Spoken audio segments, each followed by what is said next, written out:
Hey, good evening, everybody. How's everybody doing? We are going to do a live stream tonight. We're going to talk about the wildfires in Hawaii, and we're going to give you some tips for how to survive. God forbid this ever happens in your area.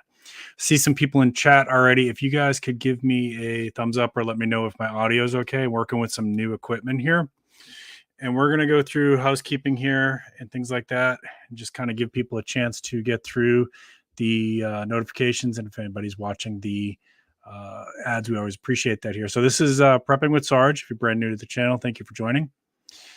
Thank you. Appreciate that, Jody.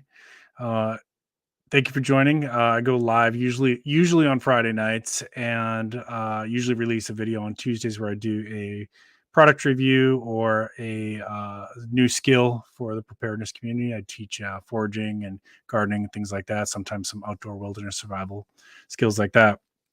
Appreciate you. The only rules we have here is to be kind to the moderators who give their time freely, and also to be respectful. I actually last week I had to delete a rather racist comment. We don't do that here. It's not what this channel is about. If that's what you're into, go find somewhere else to play. I wouldn't even waste your time typing something like that up, because I'm just going to delete it as soon as I catch it. Now, it may be up there for a couple hours, but I guarantee you I'm going to delete it as soon as I catch it. So other than that, you can throw criticism my way. I always welcome that. You're welcome to disagree with me. There's no problems there. Just be kind to the mods and be kind to everybody else. If you want to be hateful to me, we're good. That's fine. And I get that. I get that sometimes people don't like things that I say. That's all right. So before we go ahead and get started here, I'm just going to take like maybe 10, 15 seconds for if anybody wants to join me in a silent prayer or a moment of silence for the over 100 people now that are suspected to be deceased or confirmed deceased. There's more suspected to be deceased and are going to be discovered to be deceased in the coming days in the Lahaine area of Hawaii. So if you'd like to join me in prayer, please do so now. And if you're not a praying type, just join me in a moment of silence.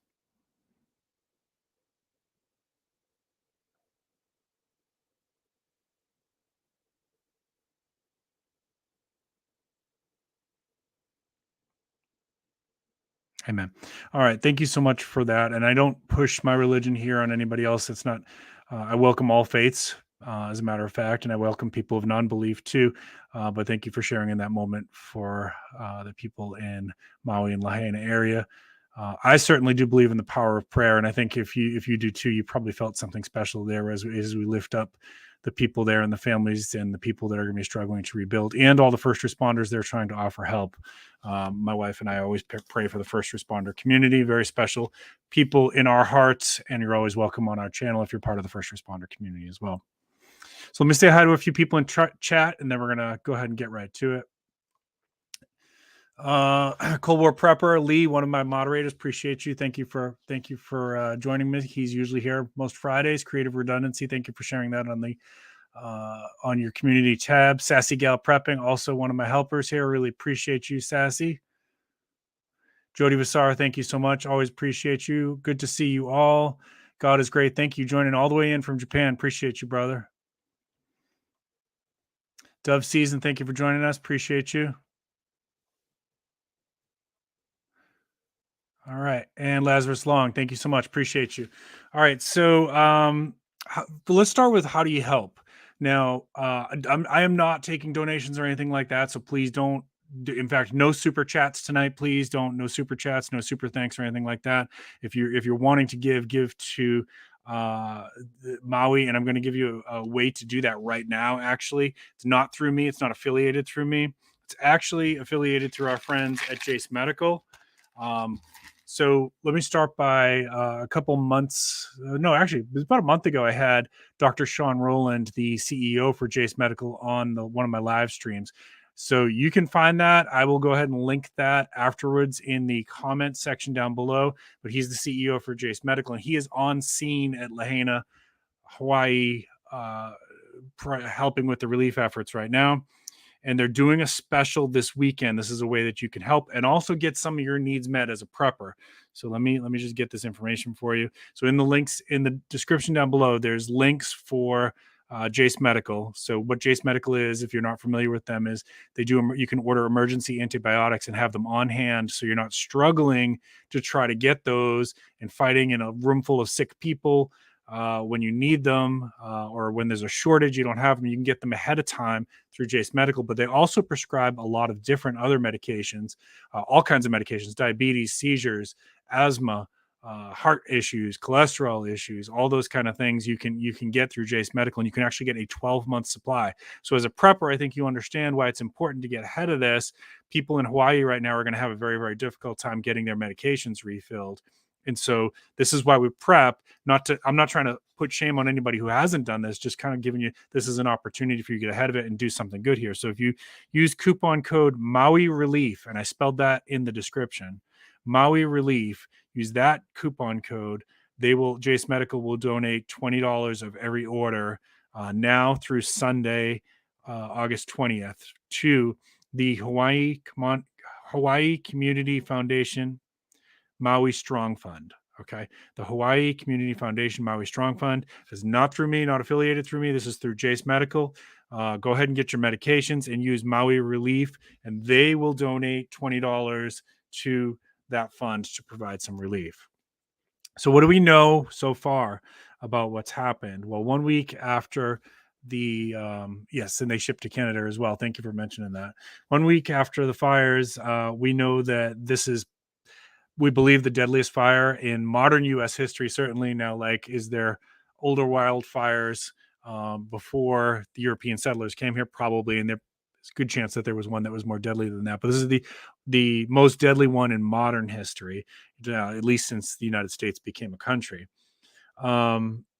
They are making notifications to families of the dead for those who are confirmed. There's over 100 who are confirmed dead, expected to grow. That number is expected to grow. And many neighborhoods is a complete wipeout. If you've watched the news at all, you know what I'm talking about, that it's a complete wipeout. Cars are melted into the ground. That fire was that bad. Yeah, there's a lot of controversy about this stuff, and I'm not going to jump into that on this stream too much, other than to say, you can do your own fact digging on this stuff. Not everything has been cleared and settled yet, right? Like, so there's a lot of ongoing investigations. We know that I'll just give you confirmed facts at this point. We know that the emergency sirens were not activated. We know that the electrical company did not shut off power to the power lines, even though there was a high winds advisory, because there was a hurricane right offshore, I believe. So all of this stuff is being looked into as causal factors. And yeah, I know I'm part of the prepping community, guys. I know about some of the other stuff too.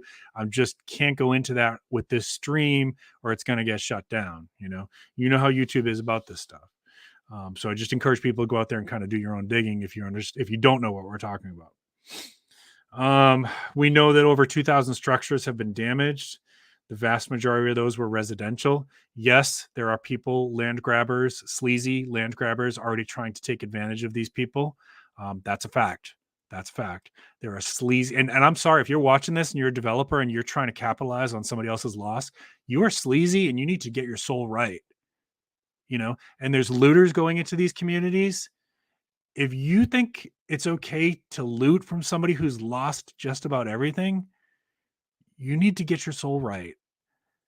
And I'm not even mad. I'm disgusted. Think about what you're doing. Really. Like, how low do you want to crawl? How much damage do you want to put on your soul if you believe in that? Right? Repent, get yourself right. I'm not saying I'm perfect. I have sinned, folks. I've done terrible things in my life, things that I regret, things that I wish I could take back. But that stuff's low, y'all. Stop. Get yourself right. It's not a time to grab land, and there's never a time to loot. Okay? It's just never. I mean, I lose stuff like that can very quickly make me lose hope in humanity. Sorry. There we go. But then I gain hope back when I realize there's people like Dr. Sean Rowland on the ground doing good things, doing the right things, being a good human, right? So I know, I get it, y'all. Really? Working with some new equipment here, folks. Bear with me. I get it. It's easy to lose faith in humanity. There's a lot of darkness out there. There's a lot of sick, evil people, but there's good people too, and we have to remember that. We really do. Otherwise, it's the path down to rage and depression, and I don't want you going down that path, and I don't want to see myself ever going down that path. So we know there's at least 5.52 billion is the estimated what it would take to rebuild the area. The director of emergency services did resign this morning. And again, there's a lot of information that's still going to be coming from this. So,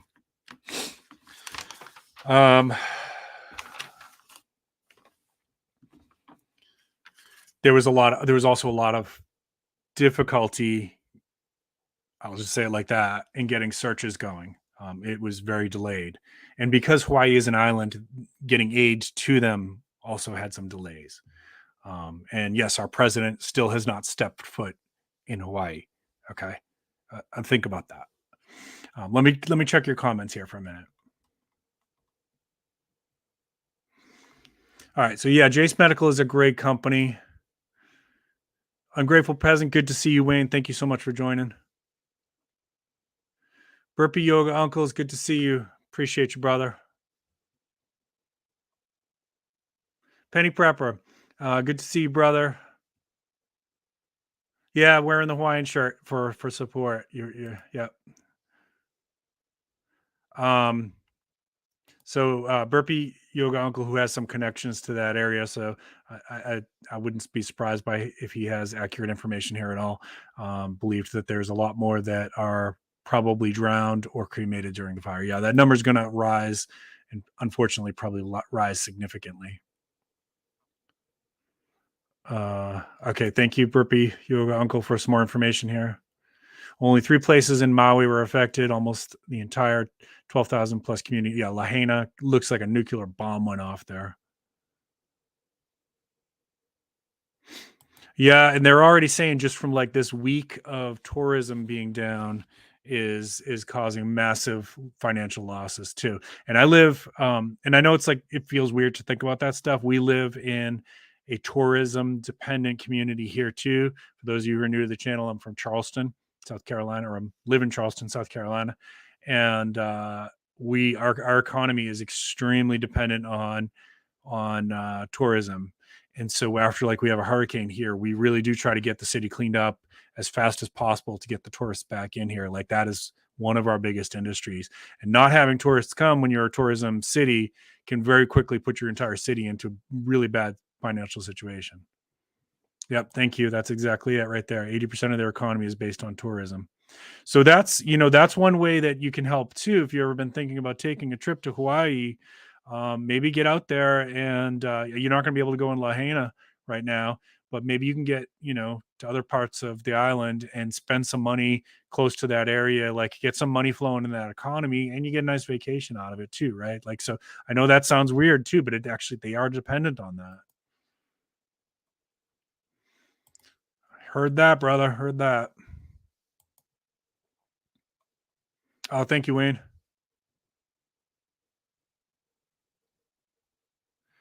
Yeah, it's just these people are sick, Sassy.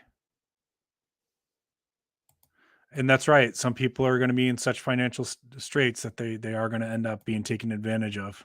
Because that land is worth, don't make no mistake, that land is worth a ton of money. A ton. Like I said, I live here in Charleston, and there are certain areas around here that are worth ridiculous amounts of money. If you all know who George Soros is, his family owns one of the houses down by the waterfront here. It's actually one of the most well-known and in a very pretty mansion. They're the kind of money that's down in that area is really, really old money. Talking billionaire money, not millionaire money.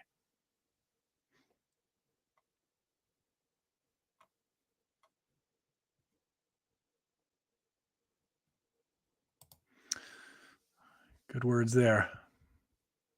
Yeah, and we see it becoming dangerous. We see it here when we have hurricane season here in South Carolina. A lot of people will evacuate, and these groups will go around and like scour neighborhoods looking for targets of opportunity, and the police and the firefighters, and they're so busy that like they know that this is prime opportunity for them to do some bad stuff.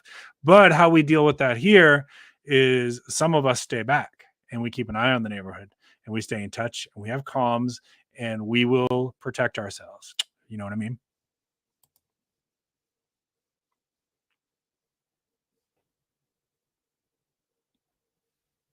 Yeah, it's just making the economic situation worse.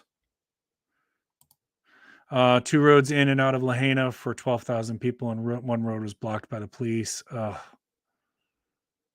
Yeah, and there's toxic stuff going on right now because of all the smoke and all the things that melted. It's not good right now. Oh man, I hadn't read that. That turns my stomach. I've never been there, Burpee Yoga Uncle. I would like to see Hawaii at some point. Yeah, I mean, you've got a special connection to that area. I imagine it does hit home for you. There's your answer right there. Average price for a home in Hawaii is $1 million. Maui is not the average place, but out of the major islands, Maui costs the most. Yeah, and that doesn't mean that everybody there was rich, folks. Don't make that mistake. Like we have here, yeah, we have multi-million-dollar homes in some of these areas, but it doesn't mean that everybody here is rich. A lot of people were fortunate enough to own property here before those areas exploded, and they smartly have kept it in their families and that kind of thing. So trust me, there's a lot of people here who are not rich by any means, but who have really nice pieces of real estate. Yeah, I saw that. I saw that. Yeah. All right, let's keep going here. So the one of the biggest frustrations from people who've survived who is that they felt like there just wasn't any help and there wasn't any warning. And I think most of you probably, if you're watching the stream, you probably have been watching the news and you understand all that. um, there is aid is picking up now. And there's been, my understanding is FEMA's made nearly $2 million in payments to about $1,200 survivors as of Tuesday. I know originally there was like just this like really crappy $700 payout. Like $700 doesn't even get you one night in a hotel there. Okay, like don't insult with $700. Like, you know, apparently there was fire hydrants were running dry. I mean, if you saw the footage that people managed to capture before they got out of there, it was just like it was crazy. You know, there's fires going up everywhere, and I have no doubt that any fire department in the United States of America would have been inundated and really overrun by this fire. So one of the this is just theory now, is that it could be proven true in the next few days. The active power lines fell with the winds, and then they started sparking all over the place, and so you had multiple fires kind of sparking up at the same time. That's one of the theories that's being investigated. They also had been pretty dry, was my understanding, and the winds from Hurricane Dora, which was a couple hundred miles to the south, was actually helping to spread it. Yeah, they were okay. So they were in a severe drought for over a week, for several weeks. Sorry. Um, Rebuilding is going to be a really, really long process, and I hope that the people who live there and the people who have businesses there don't get taken advantage of. So let's check your comments, and then I'm going to go on to how do we survive and how do we prepare for this. All right, looks like we just got a couple comments. Yeah, so there was a lot of families there who were generational owners, and they were getting pressured to sell. That part is true.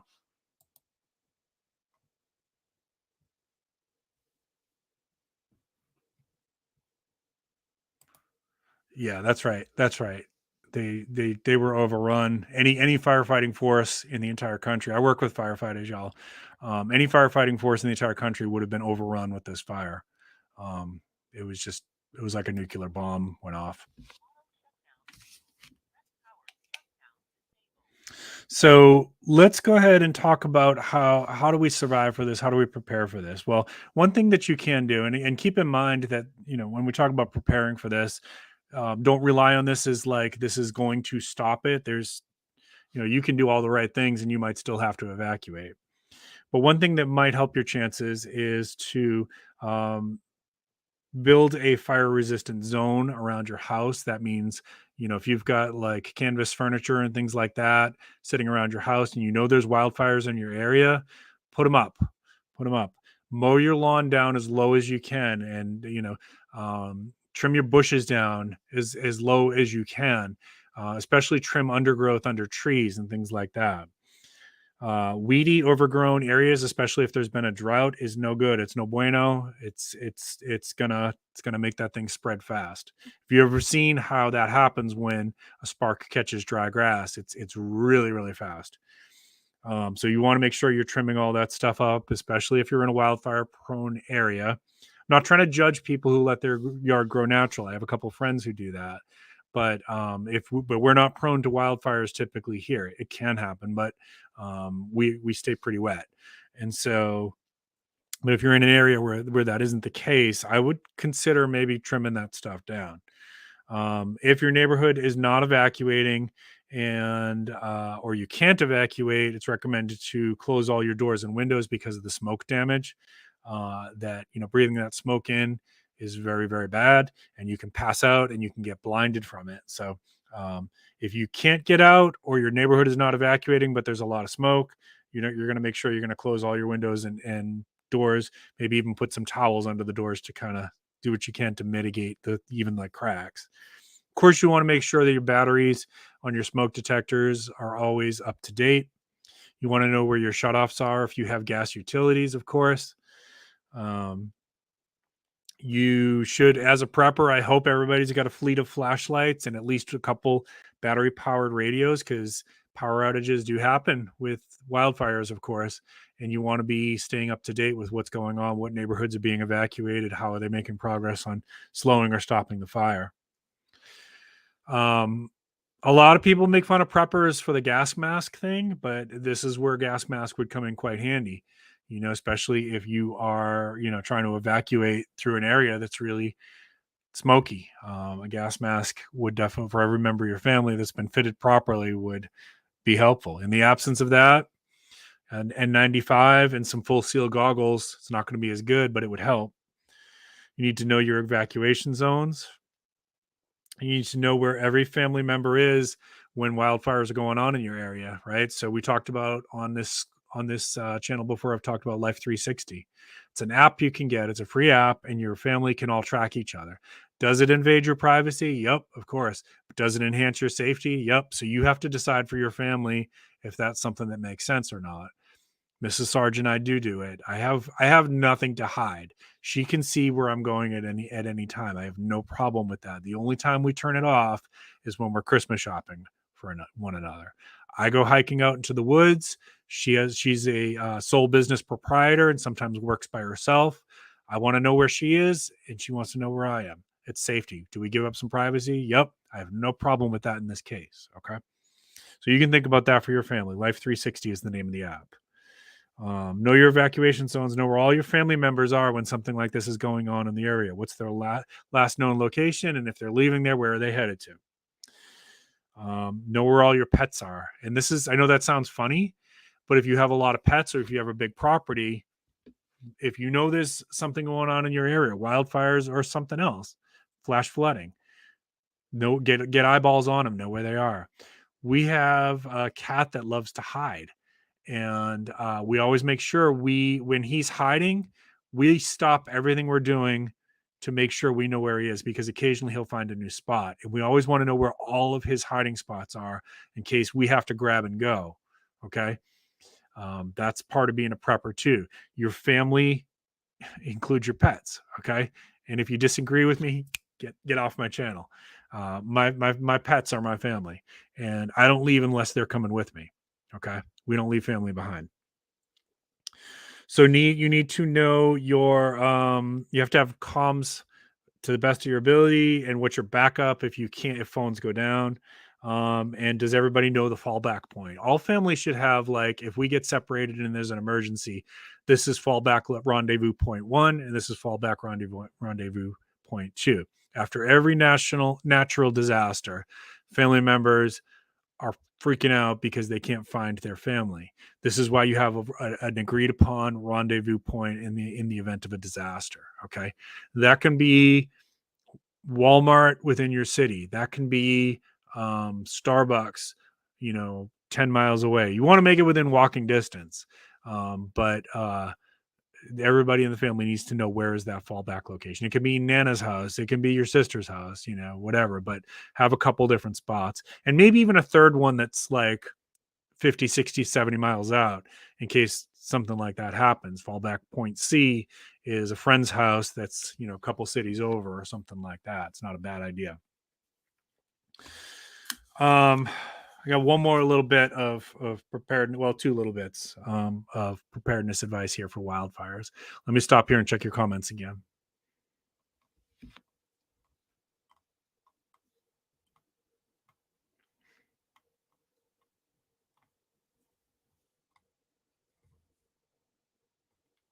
All right. Rain has been non-existent on most of Hawaii, including Maui, for the last decade. It was a tinderbox ready to go. Oh man. Yeah, and that's it. Creative redundancy, like all that stuff we just talked about. There's no guarantees of survival with something like this, but you're trying to improve your odds, is what it is. And that certainly would have improved the odds for a lot of people right there becoming dangerous if they had fired off those sirens. Yeah, and this is the thing, is hopefully when there is a tragedy, Jody, I agree with you. Hopefully when there is a tragedy, you want to what can we learn from this? How do we do better next time? And Yeah, cutting power is a complicated decision, and I probably should have said that earlier when I made my comment about it. Cutting power is a complicated decision because you have people who are dependent on oxygen, and if you're in that case and you're a prepper, get yourself one of those solar generators or something like that. Keep it charged up. So we have people who are dependent on keeping their medications refrigerated, right? Same thing. Figure out how am I going to be able to keep that happen if we lose power. But those are complicated decisions that when they do have to cut power, it could play wrong in a different way.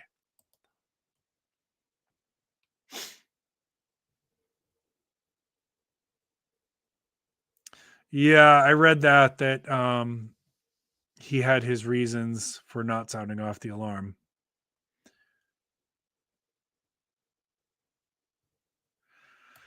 Oof, sorry to hear that. That's terrible, Lee. And I know Canada's suffering with wildfires right now too, really bad ones. Okay, so yeah, so let's talk about this for a minute. So, um, I do think the siren would have saved lives.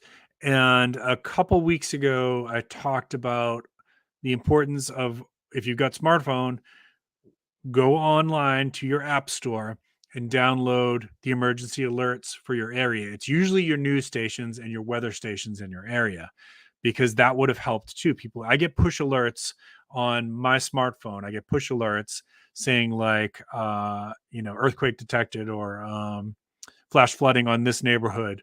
We've even had ones where, like, there's an active shooter situation in this neighborhood and things like that. Download those apps, folks. If you're a prepper, download those apps and set the notifications to on. Yeah, you're occasionally going to get spammed with something that you didn't really need, an alert that doesn't really apply to you.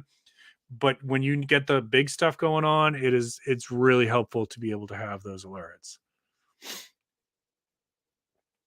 And if people had heard that, they would have at least started investigating what's going on. Right.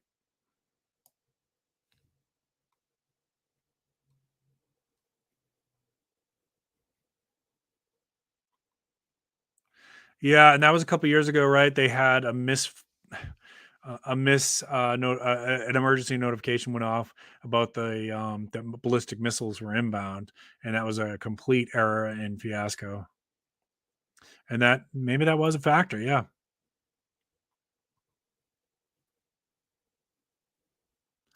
I'm not leaving my pets behind, brother.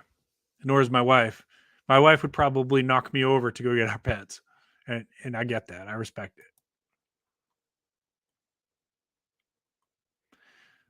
Hey, Steve, it's good to see you, brother. Hope you're doing well. Hey, Steve, you guys got a hurricane coming your way. Be careful, man.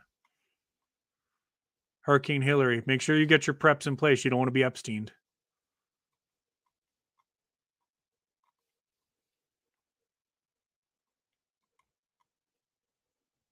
Yeah, everything melted, man. Everything melted. Virginia Bushcrafters, good to see you. Yeah, please be careful, Steve. I saw that, and I know you will be. I know you know what to do, but I know that part of the country hasn't seen a hurricane in a long time. So I hope everybody else is preparing as much as I know you are. All right, a couple more quick things.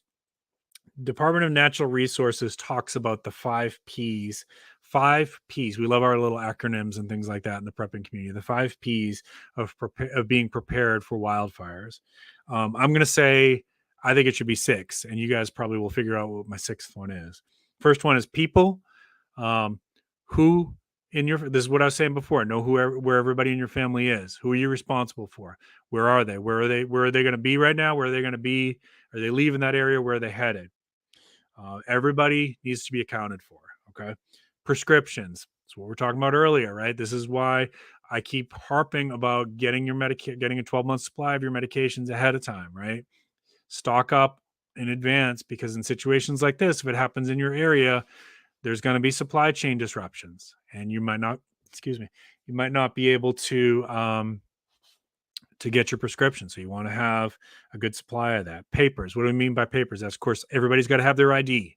Everybody should have their health insurance if you've got health insurance. Everybody should have their car insurance if you've got car insurance. Homeowners insurance. Make sure you got a copy of that. Make sure you've got anything else that you could think of. You know, legal papers that would be really hard to replace. Put those in a fire resistant safe. I say fire resistant because it's not fireproof. They advertise as fireproof. They're not fireproof. There's no such thing in the world as fireproof.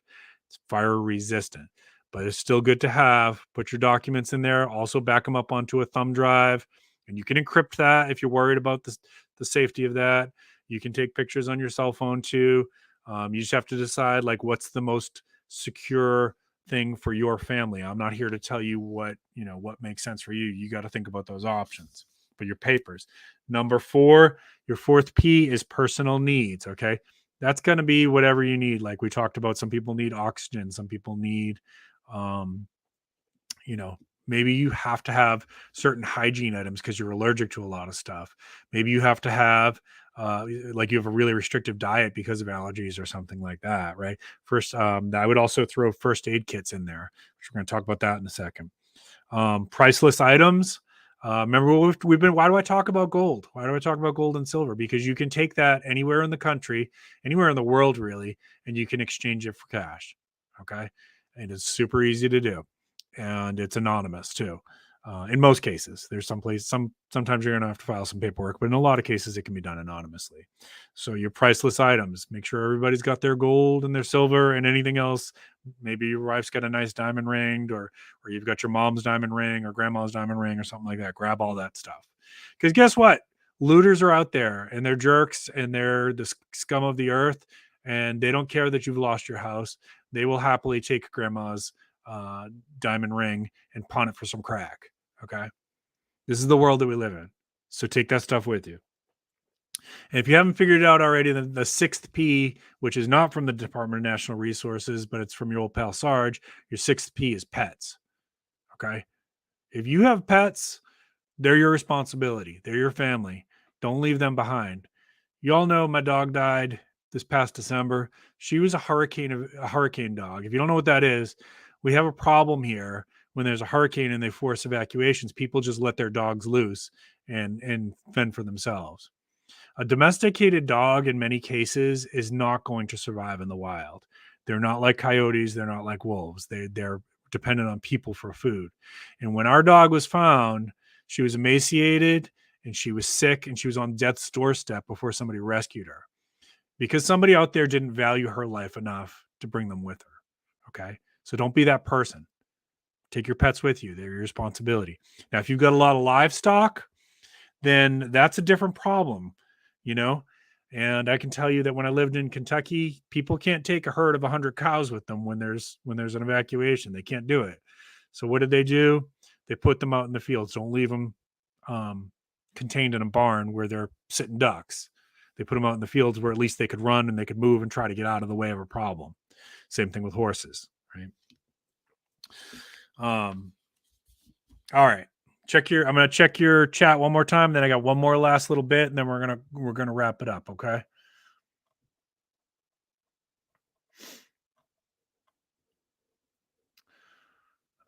That's a good question. Yeah. Maybe will some of that water help, in California? Good. Glad to hear it, Steve. Yeah, if this is helpful, thank you, Orlando. If this is helpful at all, please consider giving a thumbs up. And if you're new to the channel, please consider subscribing. Really appreciate it. And welcome to the channel. Thank you. That's a good suggestion right there, Sassy. If you and small children too, right? So like if you've got anybody in your family that's got healthcare issues or their special needs or small children, let them bring a toy or two. I know you can't bring all their toys with you if you have to evacuate, but let them have a comfort item.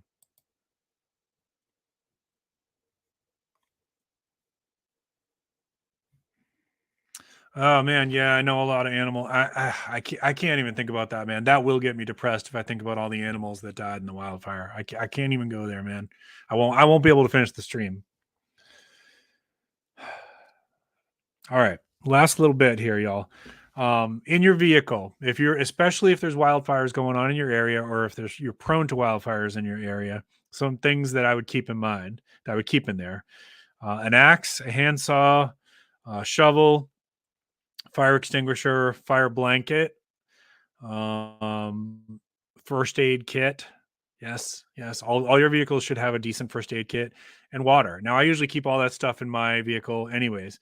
If I was evacuating because of a wildfire, or even if we don't typically evacuate here for hurricanes, but if we did, I would put the chainsaw in there as well because you can clear off some stuff that might be in your path. And if for wildfires, I wouldn't leave my chainsaw in my vehicle. I'm saying like if you were evacuating, I would grab it. But the other stuff you could definitely leave in there. Just rotate your water. Typically, what I do is I keep some water in my car, and then periodically it gets rotated. I give it to people. There's a lot of homeless people around here. I'll give it to them, especially in the summertime, things like that. You could, if you see they have pets, you can give them some extras to give water for their pets, things like that, because a lot of the homeless people around here do have dogs for protection and companionship. So all right, y'all, we're going to start to wind this one down. I am going to I'll check your chat one more time, and then I'll leave us with a final message. But I just want to say again, if you're have family in that area, you are in our prayers. And for everybody who is in that area that lost somebody or is trying to recover or lost your home, the entire nation is thinking of you, and many of us are also praying for you. And I know it's been frustrating because relief is not getting there, but relief is coming. I do believe that, and more relief will be coming over time. Sometimes it just unfortunately takes a little while to get these things moving in the right direction. And if you're watching from Southern California, please be careful. Pay attention to what's going on. There is a hurricane coming your way. It should be downgraded to a tropical storm by the time it hits San Diego area, but still take that seriously. There'll be heavy rains, probably some decent wind. And if your people in your community have not dealt with that in a long time, they might not know. Flash flooding can go along with that. Tornadoes can also come along with that. Power outage, will almost certainly go along with that. So check on your elderly neighbors, things like that. Check on your neighbors who have maybe mobility and disability issues, things like that. Ask them if they've got everything they need. Watch out for each other. We got to do that, folks. There are good people in the world, and some of you who are watching this right now, I know you're the kind of person that's going to go over and help your neighbor if there's a problem. So we need to be more like that. We need to help each other out. Let me check your chat one more time, then I'll give us our closing message.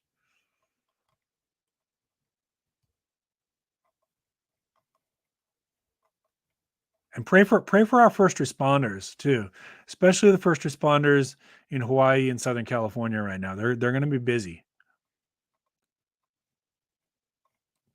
Thanks, Orlando. Appreciate you. Yeah, some good gloves. That's a good suggestion right there.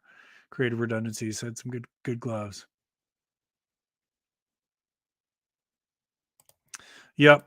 Right. And if you were thinking about a trip to Hawaii, don't procrastinate that because you're thinking, oh, it's not going to be good to go this year. If you can go spend some money in their local economy, it will help out. Appreciate it. Thanks, Steve. Thank you. Becoming Dangerous. All right. Last thing, if you're tuning in late, just one last thing, I promise, and then we'll go for the weekend. So Sean Rowland, the CEO for Jace Medical, these guys here, that's where you can get your 12-month supply of medication and your emergency antibiotics.